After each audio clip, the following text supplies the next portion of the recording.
संविधान की रक्षा के लिए वेस्ट बंगाल में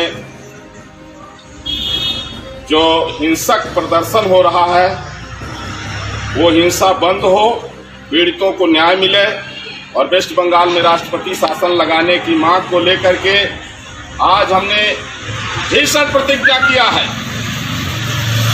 यदि 24 मई तक हमारी बात नहीं मानी गई तो 25 मई को इसी चिता में यहीं बैठ करके और मैं आत्मदाह करूंगा।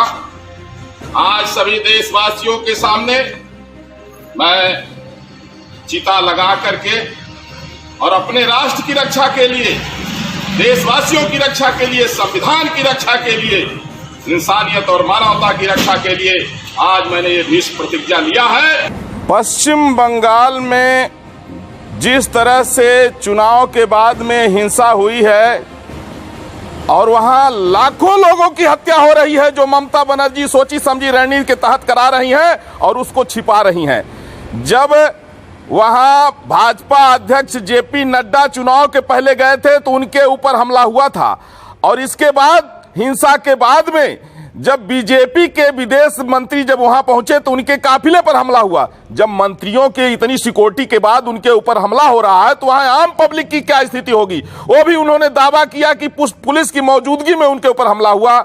यह निश्चित रूप से जिस तरह से कलकत्ता किलिंग हुई थी और 16 अगस्त 1946 में जिस तरह से जो है तो कलकत्ता किलिंग हुई थी, डायरेक्ट एक्शन डे जिसका नाम दिया गया था, आज उसी तरह से वही हालात वेस्ट बंगाल में पैदा हो गया है। इसलिए मैं वहां वेस्ट बंगाल में राष्ट्रपति शासन लगाए जाने की मांग करता हूं। मैं जगत गुरु परमहंस आचार्य पीठ तपस्वी छावनी राम घाट अयोध्या से आज मैं शपथ लेते हुए मैंने ये चिता लगाया है कि यदि वेस्ट बंगाल में 24 मई तक राष्ट्रपति शासन नहीं लगाया गया तो संविधान की रक्षा के लिए, इंसानियत की रक्षा के लिए, मैं धर्माचार्य होने के नाते मैं ये तो कानून को हाथ में नहीं ले सकता हूं। मैं ये नहीं कह सकता हूं कि देशवासियों तुम शस्त्र उठा करके और रोहिंग्या मुसलमानों को, घुसपैठियों को मौत के घाट उतार दो, क्योंकि संविधान सर्वोपरि है। इसलिए मैं आदरणीय प्रधानमंत्री नरेंद्र मोदी जी से उम्मीद करता हूं कि वेस्ट बंगाल में राष्ट्रपति शासन लगाया जाए, पीड़ितों को न्याय मिले,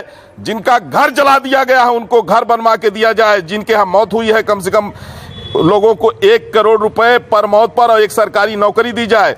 और वहां के जो हालात हो गए हैं, ममता बनर्जी ने चैलेंज किया था खेला होबे, और जैसे ही जो है तो इलेक्शन जो है खत्म हुआ, खेला शुरू हो गया और वहां जो हुआ है वो कलकत्ता किलिंग की तरह है। जैसे देश के पार्टीशन के समय में कलकत्ता में एक तरफ से नरसंहार हुआ था जिसका डायरेक्ट एक्शन डे नाम दिया गया था, आज वही हालात वेस्ट बंगाल में है। और अगर इस पर मोदी जी एक्शन नहीं लिए तो फिर जिस तरह से जो है देश का पार्टीशन उस समय हुआ था वही हालात वेस्ट बंगाल में लोगों ने पैदा कर दिया है। मैं उम्मीद करता हूं कि जो रोहिंग्या मुसलमानों को, घुसपैठियों की नेशनलिटी समाप्त करके देश से बाहर किया जाएगा। और अगर ऐसा नहीं होता है तो फिर 25 मई को मेरा मरना निश्चित है, क्योंकि अगर संविधान की धज्जियां उड़ेंगी अपने सामने तो मैं देशभक्त हूं, मैं निर्दोषों को मरते नहीं देख सकता हूं। इसलिए मैं अपने आप को ही चिता में जला करके स्वाहा कर दूंगा।